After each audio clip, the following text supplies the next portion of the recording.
Penîrê herî sağlam ê binavekî din penîrê herî bi şîfa a Tirkiyeyê ji Wanê ye. Lêkolnek zanistî cureyên penîrên herî sûdmend ên Tirkiyeyê destnîşan kir. Penîrê giyayê Wanê berhemek ji Waneyê ku li giyayên ji lûtkeyên çiyayên Aseyên Wanê hatine berhevkirin tê çêkirin.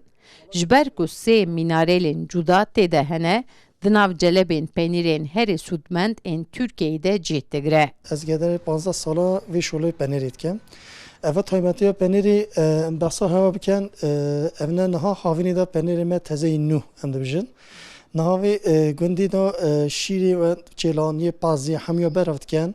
Diçine zozana gihayê wan jî berav dikin. Navê gihayê wan ji Sîrîke, Helêze, Mendeye, Catire her bölge her mintixayê de her gihayê dektiş dibet. Ev ne ji her ana görî hemû bitkiya siyala xwe ev ne ji her tamayê lezzetê farklı ye. Em de navdan ve penîrê xwe temaşa nêja ev yê nû ye.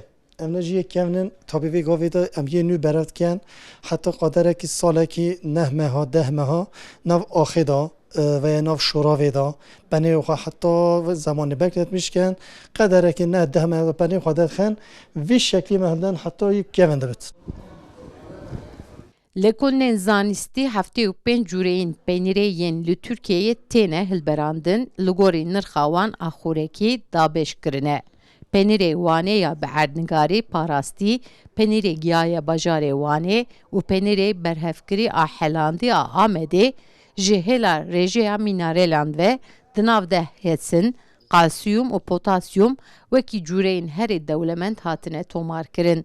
Penîrfiroşên Wanê dibêjin, gihayên çiya û zozanên Wanê tama xwe dide penîrê. Giyayên nav da jî zozanê me cihê mesela yüksek rakamlıya ji wê de tê helize, siyabo ye, mendo ye, sîrmo ye ve kene nav panîr de tabii fayda ve jî yani vekî gotu soframızın olmazsa olmazı. Panîr hani eger xwêkir jî bit malum müşteriye men bejine müşteriye xwecî dema pê ava tazî hata şitin xweyayê normal dibîte. Daha faydavet dibêjime faydaliye jî tabii içindeki ev navda bitkiye navda giyayê navda gele fayda mesela özellikle hele siyabo mendo gele xweş tamedeta panîrê.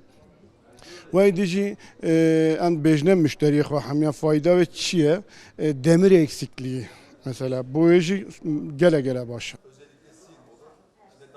Lêkolnên zanistî eşkere kirine ku avhewa, cureyên ajalan û mikrofolar heremî rasterast bandorê li pêkhateyên penîr dike. Cureyên wekî penîrê giyayê Wanê, penîrê Tulûmeyê Erzincanê û penîrê Qaşar û Qersê ji ber rêbazên hilberina xwe xwedî taybetmendiyên xûrekiyên fonksiyonel in. Sevda Kaplan, Kurdistan TV, Wan.